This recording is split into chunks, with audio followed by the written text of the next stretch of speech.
মদিনার আকাশে সেদিন যেন আলো নেই। সূর্য উঠেছিল ঠিকই, কিন্তু তার আলোতে উষ্ণতা ছিল না। আজ মদিনার প্রতিটি হৃদয় ভেঙে যাচ্ছে, কারণ খবরটা ছড়িয়ে পড়েছে আমাদের প্রিয় নবী মুহাম্মদ সাল্লাল্লাহু আলাইহি ওয়াসাল্লাম গুরুতর অসুস্থ। খবরটা বাতাসের মতো ছড়িয়ে পড়তেই শহরটা যেন নিস্তব্ধ হয়ে গেল। কারো মুখে কথা নেই, কারো চোখে হাসি নেই, শুধু চাপা কান্না। এই সময় হযরত ফাতেমা রাদিয়াল্লাহু তাআলা আনহা ছুটে চলেছেন তার বাবার ঘরের দিকে। তার বুক কেঁপে উঠছে, তার প্রতিটি পদক্ষেপে শ্বাস ভারী হয়ে আসছে। মনে শুধু একটাই প্রশ্ন, একটাই আর্তনাদ, আমার বাবা, আমার প্রিয় রাসূল, তিনি কেমন আছেন? এরপরে তিনি ধীর পায়ে ঘরের ভিতরে প্রবেশ করলেন। চোখে পড়ল নীরবতার এক ভয়াবহ দৃশ্য। সাহাবায়ে কেরামরা এক কোণে বসে নিস্তব্ধ হয়ে কান্না করছে। কেউ মাথা নিচু করে অস্ত্র লুকাচ্ছেন, দাড়ি ভিজে যাচ্ছে চোখের জলে। কেউ হাত তুলে দোয়া করছেন, ঠোঁট নড়ছে, কিন্তু কোনো শব্দ বের হচ্ছে না। কক্ষের এক কোণে শুয়ে আছেন নবীজি সাল্লাল্লাহু আলাইহি ওয়াসাল্লাম। তার দেহ ক্লান্ত।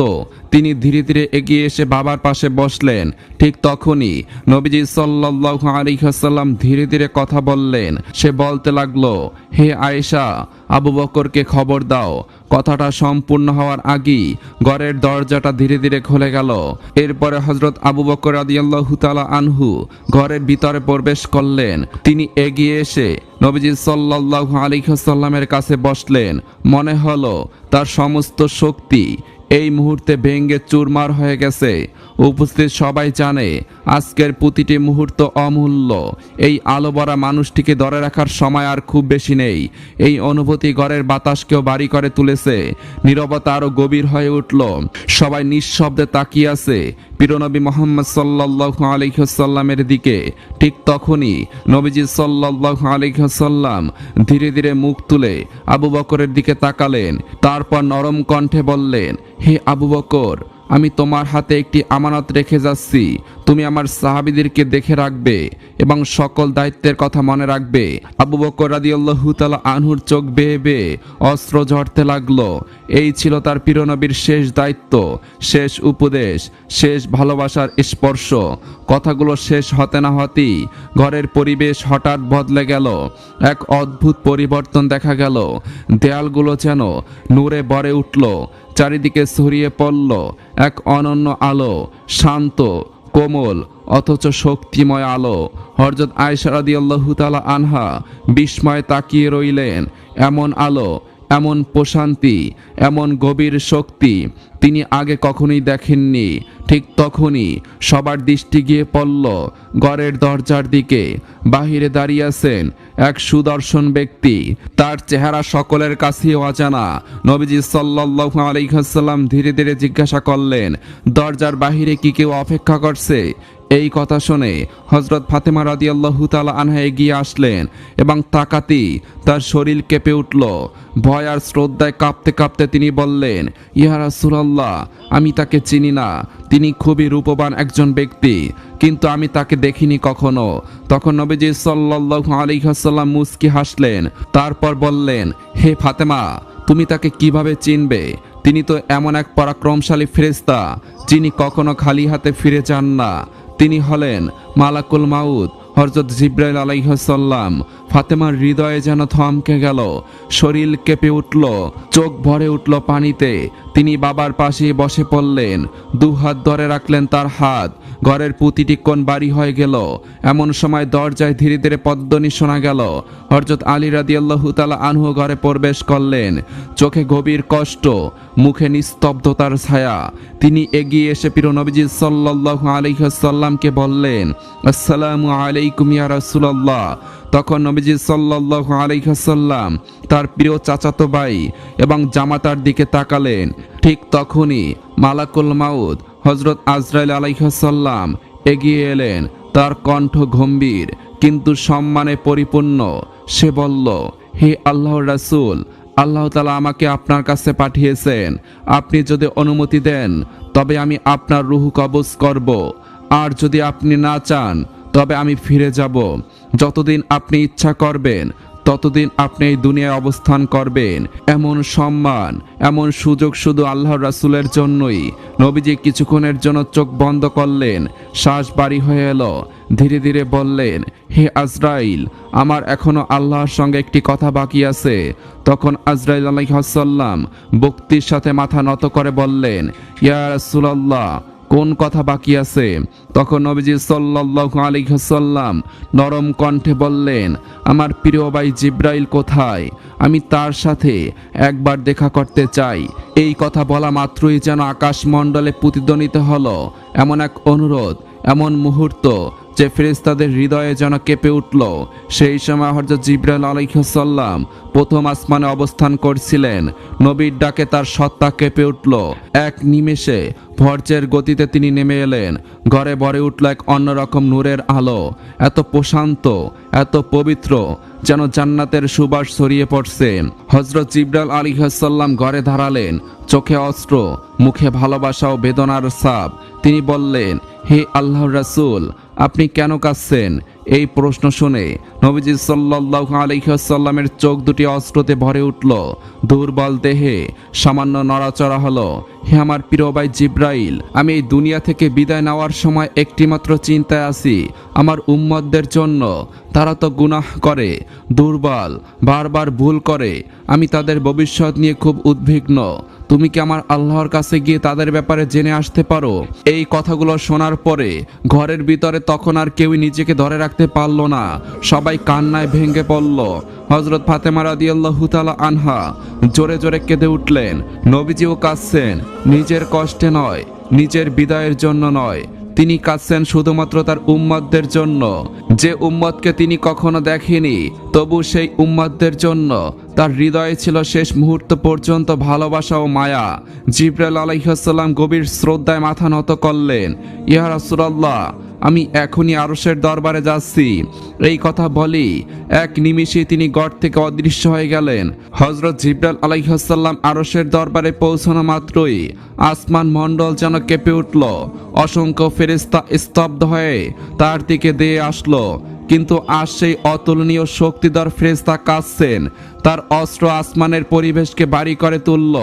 করুণাময় আল্লাহ রাব্বুল আলামিন তো সবই জানেন, তবু তার প্রিয় বান্দার প্রতি মমতার প্রকাশে মৃদুকণ্ঠে জিজ্ঞাসা করলেন, হে জিব্রাইল, তুমি কেন কাঁদছো? তখন জিব্রাইল আলাইহিস সালাম কাঁপা কণ্ঠে উত্তর দিলেন, ইয়া রব, আপনার প্রিয় হাবিব মুহাম্মদ সাল্লাল্লাহু আলাইহি ওয়াসাল্লাম তার গুনাহগার উম্মতদের ভবিষ্যৎ নিয়ে কাঁদছেন। সেই কষ্ট, সেই ভালোবাসা আমি সহ্য করতে পারছি না, তাই আমিও কাঁদছি। এই কথাগুলো শুনে আসমানের নীরবতা আরো গভীর হয়ে গেল, যেন পুরো সৃষ্টি জগৎ অপেক্ষা করছে পরম দয়ালু আল্লাহ তাআলার জবাবের জন্য। ঠিক তখনই আল্লাহ তাআলা বললেন, হে জিব্রাইল, তুমি আমার হাবিবকে সুসংবাদ দাও। আমার হাবিব তার উম্মত নিয়ে যে ভয় করছেন, সে ভয়ের কোনো প্রয়োজন নেই। আমার রাসূল যেমন দয়া করেছেন, আমিও তেমন দয়া করব। কিয়ামতের দিন যতক্ষণ পর্যন্ত তিনি সন্তুষ্ট না হবেন, ততক্ষণ পর্যন্ত আমি তার উম্মতদের গুনাহ ক্ষমা করতে থাকব। এমনকি অনেককে কোনো হিসাব ছাড়াই জান্নাতে প্রবেশ করিয়ে দেব। এই প্রতিশ্রুতির শব্দ আকাশে ছড়িয়ে পড়তেই নূরের আলোয় ভরে উঠল সবকিছু। এক নিমিষে তিনি মদিনার দিকে রওনা হলেন। তিনি নবীজির ঘরে উপস্থিত হলেন। তখন নবীজি সাল্লাল্লাহু আলাইহি ওয়াসাল্লাম তার দিকে তাকিয়ে নরম কণ্ঠে জিজ্ঞাসা করলেন, হে আমার প্রিয় ভাই জিব্রাইল, তুমি কেন কাঁদছো? আল্লাহ তাআলা তোমাকে কি বললেন? তখন জিব্রাইল আলাইহিস সালাম চোখের পানি মুছে বললেন, হে রাসূলুল্লাহ, আল্লাহ তাআলা আপনার জন্য অপেক্ষা করছেন। তিনি আপনাকে সুসংবাদ দিয়েছেন। আপনার উম্মতের জন্য তার দয়া অসীম। কথাটা বলি তিনি আবারও কেঁদে উঠলেন। তারপর বাঙ্গা কণ্ঠে বললেন, কিন্তু আমি কাঁদছি অন্য কারণে। আজকের পর থেকে আমি আর কখনো আপনার কাছে ওহী নিয়ে আসতে পারবো না। বহু নবী রাসূলের কাছে আমাকে পাঠানো হয়েছে, কিন্তু আপনার কাছে আমি সবচেয়ে বেশিবার এসেছি। আপনার সাথে সবচেয়ে বেশি সময় কাটিয়েছি। আজ সেই দায়িত্ব শেষ হয়ে যাচ্ছে, এটাই আমার ব্যথা। এই কথা শুনে ঘরের পরিবেশ আবারও কেঁপে উঠল। হযরত ফাতেমা রাদিয়াল্লাহু তাআলা আনহা আড়ালে মুখ লুকিয়ে কাঁদতে লাগলেন। হযরত আয়েশা রাদিয়াল্লাহু তাআলা আনহা নীরবে চোখ মুছলেন। হযরত আবু বকর রাদিয়াল্লাহু তাআলা আনহু মাথা নিচু করলেন। হযরত আলী রাদিয়াল্লাহু তাআলা আনহুর একই অবস্থা। তখন নবীজি সাল্লাল্লাহু আলাইহি ওয়াসাল্লাম ধীরে জিব্রাইলের হাত ধরলেন। চোখে স্নেহ, মুখে গভীর শান্তি। তিনি মমতা ভরা কণ্ঠে বললেন, হে আমার ভাই জিব্রাইল, সান্ত্বনা নাও, তোমার দায়িত্ব পূর্ণ হয়েছে। আর আমার প্রতি তুমি যে সেবা করেছো, আল্লাহ তাআলা তা কবুল করেছেন। এই কথা বলি নবীজি সাল্লাল্লাহু আলাইহি ওয়াসাল্লাম ধীরে ধীরে মাথা ঘুরিয়ে তাকালেন মালাকুল মউতের দিকে। চোখে কোনো ভাষা নেই, আছে সম্পূর্ণ আত্মসমর্পণ। নরম অথচ দৃঢ় কণ্ঠে তিনি বললেন, হে ভাই জিব্রাইল, আমি প্রস্তুত, তুমি অনুমতি নিয়ে তোমার কাজ শুরু করো। ঠিক তখনই আজরাইল আলাইহিস সালাম ধীরে ধীরে এগিয়ে এলেন। অসীম সম্মানের সাথে তিনি নবীজি সাল্লাল্লাহু আলাইহি ওয়াসাল্লামের বুকে হাত রাখলেন। তার চোখ বেয়েও তখন অস্ত্র ঝরছিল, কারণ আজ তিনি এমন এক আত্মাকে জান কবজ করতে যাচ্ছেন যার মতো মহামানব পৃথিবীতে দ্বিতীয়টি কখনো আসেনি। নবীজি সাল্লাল্লাহু আলাইহি ওয়াসাল্লাম খুব নরম কণ্ঠে বললেন, হে আজরাইল, আমার রূহ নেওয়ার কষ্ট যতই কঠিন হোক, আমি তো আল্লাহর জন্য সহ্য করে নিব, কিন্তু আমার উম্মতের যেন এমন কষ্ট না হয়। এই কথা শুনে আজরাইল আলাইহিস সালাম মাথা নিচু করলেন। তার দেহ কেঁপে উঠল, কণ্ঠ ভারী হয়ে এলো, তবু গভীর সম্মানের সঙ্গে উত্তর দিলেন, ইয়া রাসূলুল্লাহ, আপনার উম্মতদের মাঝে যেই মুমিনরা সত্যিকারে ঈমানদার, তাদের রূহ নেওয়া হবে এমন কোমলতায় যেমন একটি শিশু মায়ের কোলে দুধ পান করতে করতে শান্ত হয়, ঘুমিয়ে পড়ে। এই আশ্বাস শুনে নবীজির মুখে এক অদ্ভুত প্রশান্তির ছায়া নেমে এলো, সমস্ত কষ্টের ভিতরেও শান্তির আলো। তারপর তিনি ধীরে ধীরে চোখ দুটি আকাশের দিকে তুললেন, যেন আল্লাহর দিকে শেষবারের মতো সালাম পাঠাচ্ছেন। অত্যন্ত সম্মান, মর্যাদা আর নরম স্পর্শে মালাকুল মউত নবীজি সাল্লাল্লাহু আলাইহি ওয়াসাল্লামের দেহ মোবারক থেকে তার পবিত্র রূহ কবজ করলেন। সেই রূহ ধীরে ধীরে আকাশের দিকে উঠতে লাগলো। নূরের আলো সারা ঘরে ছড়িয়ে পড়ল। হঠাৎ পুরো ঘর নিস্তব্ধ হয়ে গেল। হযরত ফাতেমা রাদিয়াল্লাহু তাআলা আনহা চিৎকার করে কেঁদে উঠলেন। মা আয়েশা রাদিয়াল্লাহু তাআলা আনহার ঠোঁট কাঁপছিল, তিনি কিছুই বলতে পারছিলেন না। সাহাবায়ে কেরামদের কারো মুখে কোনো কথা নেই, সবার চোখেই পানি। নিঃশব্দ, নিস্তব্ধ এক পরিস্থিতি। ঘরের বাতাস ভারী হয়ে গেল, মদিনার আকাশ থমকে দাঁড়ালো। মনে হলো পুরো পৃথিবী এক মুহূর্তের জন্য স্থির হয়ে গেছে। নবীজি সাল্লাল্লাহু আলাইহি ওয়াসাল্লামের ইন্তেকালের কিছুক্ষণের মধ্যেই খবরটি পুরো মদিনায় ছড়িয়ে পড়ল। রাসূলুল্লাহ সাল্লাল্লাহু আলাইহি ওয়াসাল্লাম আর নেই। মানুষ দলে দলে ছুটে আসছে, কেউ কান্নায় ভেঙে পড়ছে, কেউ জ্ঞান হারিয়ে মাটিতে লুটিয়ে পড়ছে, কেউ মসজিদে বসে মাথা নিচু করে ফিসফিস করে বলছে, এতিম হয়ে গেলাম, আমরা চিরতরে এতিম হয়ে গেলাম। মনে হচ্ছিল আকাশও যেন চোখের পানি ফেলছে। এই খবর ছড়িয়ে পড়তেই যারা নবীজিকে নিজের প্রাণের চেয়ে বেশি ভালোবাসতেন, সেই সাহাবায়ে কেরামগণ, নারী পুরুষ সবাই এক মুহূর্তের জন্য নিস্তব্ধ হয়ে গেলেন। কেউ ঠিকভাবে শ্বাস নিতে পারছিলেন না, কারো গলা ভেঙে কান্না বের হচ্ছে, কারো চোখ দিয়ে শুধু পানি ঝরছে, আবার কেউ কেউ কাঁদতে কাঁদতেই বাকরুদ্ধ হয়ে মাটিতে লুটিয়ে পড়ছে। শোকটা এমন ছিল যা সহ্য করা যেন অসম্ভব বিষয়। সেই মুহূর্তে আব্দুল্লাহ ইবনে আব্বাস রাদিয়াল্লাহু তাআলা আনহু খবরটি শুনে আর নিজেকে ধরে রাখতে পারলেন না। তার শরীর কাঁপছিল, চোখের ভিতরে যেন বজ্রপাতের আলো আর হৃদয়ে ঢেউয়ের মতো বেদনার বিস্ফোরণ। তিনি হাউমাউ করে কাঁদতে লাগলেন এবং বললেন, না, এটা কিছুতেই হতে পারে না। দুই হাত দিয়ে মুখ ডেকে তিনি অস্ত্র সাগরে ডুবে যেতে লাগলেন, কিন্তু তার হৃদয়ের শক্তি আর সেই শোকের আঘাত সহ্য করতে পারল না। চোখ বন্ধ হয়ে এলো, নিঃশ্বাস থেমে গেল। প্রিয় নবীর বিচ্ছেদের শোকে ঠিক সেই মুহূর্তে তিনিও ইন্তেকাল করলেন। মদিনার মানুষ হতবাক হয়ে তাকিয়ে রইল। চারিদিকে শুধু নিস্তব্ধতা আর ভাঙ্গা হৃদয়ের শব্দ। আর এদিকে মসজিদের এক কোণে বসেছিলেন হযরত বেলাল রাদিয়াল্লাহু তাআলা আনহু। তার অবস্থা এতটাই করুণ ছিল যে তার দিকে তাকানো যাচ্ছিল না। তিনি চিৎকার করে বলেছিলেন, আমি কিভাবে আযান দেব, আমি কিভাবে উচ্চারণ করব মুহাম্মাদুর রাসূলুল্লাহ, যখন তিনি আজ আর আমাদের মাঝে নেই? কিভাবে সেই নাম তুলব যার জন্য আমার বুকের ভিতরে পুরো একটি দুনিয়া ভেঙে গেছে? কখনো তিনি মসজিদে ছুটে যাচ্ছেন, আবার কখনো রাস্তার দিকে। তিনি যাকে পাচ্ছেন তাকে জিজ্ঞাসা করছেন, তোমরা কেউ কি আমার দয়ার নবীকে দেখেছো? কোথায় আমার মুহাম্মদ? কোথায় আমার প্রিয় রাসূল? কিন্তু কেউই কিছু বলতে পারছিল না। কারণ সবার হৃদয়ই একইভাবে রক্তক্ষরণ করছে। এই সময় খবর পৌঁছালো হযরত ওমর রাদিয়াল্লাহু তাআলা আনহুর কাছে। তিনি তলোয়ার বের করে গর্জে উঠলেন, না, এটা কখনোই হতে পারে না। আমার রাসূল ইন্তেকাল করেননি। যে বলবে তিনি ইন্তেকাল করেছেন, আমি তাকে তলোয়ারে দ্বিখণ্ডিত করে ফেলব। মানুষ থমকে গেল। ওমর রাদিয়াল্লাহু তাআলা আনহু যেন নিজেকে আর আটকাতে পারল না। বারবার বলছিলেন, তিনি মারা যাননি, তিনি আমাদের মাঝে আছেন, তিনি আমাদের মাঝ থেকে যেতে পারেন না। ঠিক তখনই আবু বকর রাদিয়াল্লাহু তাআলা আনহু মানুষের বীরের সামনে দাঁড়ালেন এবং তিনি ধীর কণ্ঠে বললেন, তোমরা সকলেই জেনে রাখো, একমাত্র আল্লাহ তাআলাই চিরঞ্জীব। সব নবী ও রাসূল কি একদিন মৃত্যুর স্বাদ গ্রহণ করতে হবে। আজ আমাদের প্রিয় রাসূল সেই স্বাদ গ্রহণ করেছেন। তিনি মারা যাননি, তিনি বেঁচে আছেন তার দাওয়াতে, তার সুন্নাতে, তার চরিত্রে। আর আমাদের অন্তরের গভীরে আবু বকরের কথা শেষ হতে না হতেই মানুষের বুকের ভিতরে জমে থাকা কষ্ট যেন আর ধরে রাখতে পারল না। পুরো মদিনা হাহাকার করে উঠল।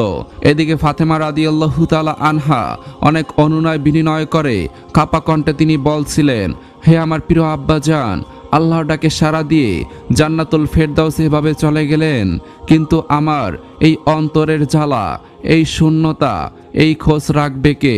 তার সেই ক্রন্দন শুনে ঘরের বাতাসও যেন বাড়ি হয়ে উঠল। এই কঠিন মুহূর্তেও আবু বকর সিদ্দিক রাদিয়াল্লাহু তাআলা আনহু নিজেকে সংযত রাখলেন, ধৈর্যের সঙ্গে সবাইকে সান্ত্বনা দিতে লাগলেন। মুসলিম উম্মাহকে বিভক্ত না হওয়ার উপদেশ দিলেন। নবীজি সাল্লাল্লাহু আলাইহি ওয়াসাল্লামের দেহ মোবারক তখনও ঘরে শায়িত আছেন। এমন সময় সামনে এলো এক গুরুত্বপূর্ণ প্রশ্ন, মুসলিম জাতির পরবর্তী নেতা কে হবেন? রাসূলুল্লাহ সাল্লাল্লাহু আলাইহি ওয়াসাল্লাম পরিষ্কারভাবে কাউকে ঘোষণা করে যাননি। তাই অভিজ্ঞ সাহাবীগণ একত্রিত হয়ে খেলাফতের বিষয়ে আলোচনা শুরু করলেন। আনসার ও মুহাজির প্রত্যেকে নিজ নিজ দৃষ্টিকোণ থেকে মত প্রকাশ করলেন। কথাবার্তা ক্রমে ক্রমে উত্তপ্ত হয়ে উঠল। ঠিক সেই মুহূর্তে ওমর রাদিয়াল্লাহু তাআলা আনহু ধীর পায়ে সামনে এগিয়ে এসে দৃঢ়কণ্ঠে ঘোষণা করলেন, মুসলিম উম্মাহর নেতৃত্বের জন্য সর্বাধিক যোগ্য ব্যক্তি হলেন আবু বকর সিদ্দিক রাদিয়াল্লাহু তাআলা আনহু। আল্লাহর কসম, নবীজির পরে তিনি আমাদের প্রকৃত নেতা। এই ঘোষণা দিতেই ওমর ইবনুল খাত্তাব রাদিয়াল্লাহু তাআলা আনহু এগিয়ে এসে আবু বকর রাদিয়াল্লাহু তাআলা আনহুর হাতে প্রথম বায়াত গ্রহণ করলেন। একে একে অন্যান্য সাহাবীগণও এই সিদ্ধান্ত মেনে নিলেন। এভাবেই হযরত আবু বকর রাদিয়াল্লাহু তাআলা আনহুকে মুসলিম উম্মাহর প্রথম খলিফা হিসাবে নির্বাচিত করা হলো। এরপর শুরু হলো প্রিয় নবীর কাফন ও দাফনের প্রস্তুতি। রাসূলুল্লাহ সাল্লাল্লাহু আলাইহি ওয়াসাল্লামের ঘরেই তার গোসলের ব্যবস্থা করা হলো। কিছু সাহাবী এই পবিত্র দায়িত্ব পালনের জন্য এগিয়ে এলেন এবং তারা বলেছিলেন, আল্লাহর কসম, নবীজির দেহ মোবারক থেকে এমন এক সুবাস ছড়াচ্ছিল যা দুনিয়ার কোনো সুগন্ধির সঙ্গে তুলনীয় নয়।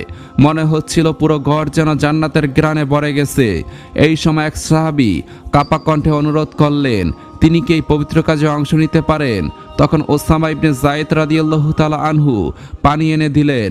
কলস হাতে নিয়ে গভীর বেদনায় তিনি বলে উঠলেন, হে আল্লাহর রাসূল, আপনার এই বিদায় আমাদের এমন এক নিয়ামত থেকে বঞ্চিত করল যার কখনো ফিরে পাওয়া যাবে না। আজ ওহির দরজা চিরতরে বন্ধ হয়ে গেল। আজকের দিনটি গোটা মানব জাতির জন্য সবচেয়ে গভীর শোকের দিন। এভাবে নবীজি সাল্লাল্লাহু আলাইহি ওয়াসাল্লামের গোসল সম্পন্ন করলেন। এরপর নবীজি সাল্লাল্লাহু আলাইহি ওয়াসাল্লামের জন্য 3টি সাদা কাফনের কাপড় প্রস্তুত করা হলো। এরপরে সাহাবীদের মধ্যে দাফনের স্থান নিয়ে মতভেদ দেখা গেল। কেউ বললেন উহুদের শহীদদের পাশে তাকে দাফন করা হোক, আবার কেউ জান্নাতুল বাকিতে দাফনের প্রস্তাব দিলেন। এই বিভ্রান্তির মুহূর্তে আবু বকর সিদ্দিক রাদিয়াল্লাহু তাআলা আনহু একটি গুরুত্বপূর্ণ হাদিস স্মরণ করিয়ে দিলেন। তিনি বললেন, রাসূলুল্লাহ সাল্লাল্লাহু আলাইহি ওয়াসাল্লাম ইরশাদ করেছেন, নবীদেরকে সেখানেই দাফন করা হয় যেখানে তারা ইন্তেকাল করেন। এই নির্দেশনা মোতাবেক দাফনের স্থান নির্ধারিত হলো আয়েশা রাদিয়াল্লাহু তাআলা আনহার ঘরই, যেখানে প্রিয় নবীজি সাল্লাল্লাহু আলাইহি ওয়াসাল্লাম ইন্তেকাল করেছিলেন। এরপর সামনে এলো আরেকটি গুরুত্বপূর্ণ প্রশ্ন, নবীজির জানাজায় কে ইমামতি করবেন? পর্যায়ক্রমে সিদ্ধান্ত হলো কোনো নির্দিষ্ট ব্যক্তি ইমামতি করবেন না, বরং সাহাবীগণ দলে দলে পর্যায়ক্রমে এসে জানাজা আদায় করবেন। প্রথমে জানাজার কাতারে দাঁড়ালেন মুহাম্মদ সাল্লাল্লাহু আলাইহি ওয়াসাল্লামের পরিবার। এরপর একে একে জানাজায় অংশ নিলেন মুজাহিদগণ, আর সবশেষে মদিনার সাধারণ মানুষ। জানাজার নামাজ সম্পূর্ণ হলো। জানাজা শেষ হওয়ার অনেকক্ষণ পর রহমাতুল্লিল আলামিন মুহাম্মদ সাল্লাল্লাহু আলাইহি ওয়াসাল্লামের পবিত্র দেহ মোবারক দাফন করা হলো। চিরদিনের জন্য তিনি চলে গেলেন মানুষের দৃষ্টির আড়ালে, কিন্তু রেখে গেলেন এমন শূন্যতা যা কোনো শব্দে পূরণ হবার নয়।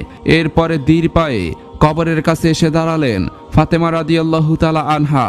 তিনি কাপা হাতে সেই মাটি স্পর্শ করলেন, যেই মাটির নিচে শুয়ে আছেন তার প্রিয় আব্বাজান, আর কান্নায় ভেঙে পড়লেন। তিনি বললেন, আব্বাজান, আপনি তো চলে গেলেন, আমাদের এতিম করে চলে গেলেন। আজ মদিনা কেন এত নিঃশব্দ? কেন বাতাসে আর আপনার সেই কোমল কণ্ঠস্বর শোনা যায় না? বুক ভরা যন্ত্রণা নিয়ে তিনি আর্তনাদ করলেন, ইয়া রাসূলুল্লাহ, আপনি তো বলেছিলেন আমরা জান্নাতে একত্রিত হব, কিন্তু আমি কিভাবে সেই সময় পর্যন্ত অপেক্ষা করব? এই পৃথিবী এখন আমার কাছে শুধুই শূন্যতা। এভাবেই সব সাহাবীরা কান্নায় ভেঙে পড়লেন। প্রিয় নবীজি সাল্লাল্লাহু আলাইহি ওয়াসাল্লাম তার মৃত্যুর সময় উম্মতদের কথা ভাবছেন, উম্মতদের চিন্তা করেছেন। এই কিছু কিছু কারণেই নবীজি সাল্লাল্লাহু আলাইহি ওয়াসাল্লামের দাফন দিতে 3 দিন সময় লেগেছিল। এরকম ভিডিও পেতে আমাদের চ্যানেলটি সাবস্ক্রাইব করে রাখুন এবং ইসলাম প্রচারের স্বার্থে অন্যদের মাঝে ভিডিওগুলো শেয়ার করে দিন। ধন্যবাদ।